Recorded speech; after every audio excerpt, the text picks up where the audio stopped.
We noticed the hotspots of fires on Sumatra particularly, and we looked into some more detailed remote sensing data to figure out how large were these fires and where did they occur, and we compared those data with the concession boundaries on the ground. Well, we could confirm in Landsat satellite images that the hotspots were indeed fires on the ground. And we could map the fires in the Landsat images and concluded that as much as 140,000 hectares had been under fire in the area we looked at, which is part of the Riau province. We could further confirm that most of this was outside concession boundaries, but about a quarter was inside the concession boundaries as we could see it in government maps.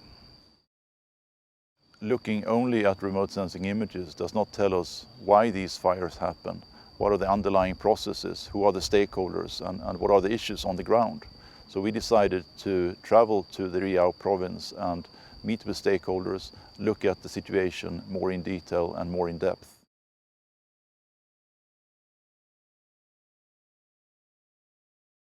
We could see and also hear from stakeholders that the predominant reason is oil palm expansion.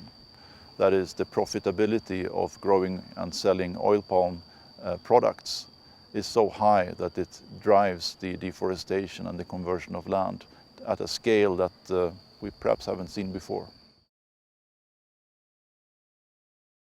The actors seem to be a different type compared to what we have experienced before.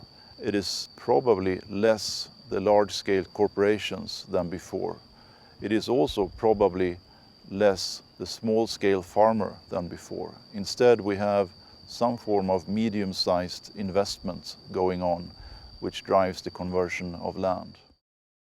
Fire remains the most efficient tool to clear the land if you look at the cost and the labor involved. And that is the simple explanation why fires is still used, despite the fact that it is not legal.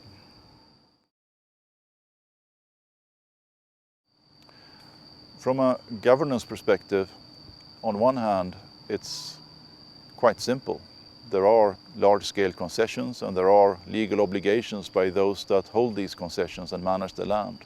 However, these large-scale concessions do not always take into consideration more detailed arrangements on the ground, and the fact that within large-scale allocations of land, there may be local management, local communities that have, from a different perspective, claims to the same land.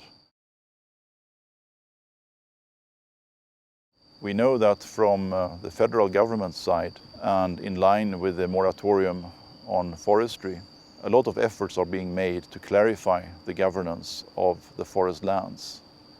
And this is done in part by developing a more precise and accurate map over who has the rights to which parts of the forest land. But this may not be sufficient if one wants to deal also with the more local issues that may not completely align with the decisions made at the federal level. There is more work to be done to look in more detail at the local scale on how the land tenure situation actually looks like. One issue as a research organization is that it is very difficult to access data, both from public sources and from other sources, to be able to analyze the situation in more detail. Going forward, transparency and more open communication between stakeholders will be crucial. Otherwise, we may not be able to find solutions and ways forward before the conversion of land is complete. The effort that is required now is really to maintain the interest at the political level and at the community level on the fire situation and on the land management situation. The risk is, of course, that the media attention will fade very quickly when the fires stop, when the rains start. And when the media attention goes down, maybe so will the political attention. So the real fight against these fires at the moment is to keep the interest at the right level.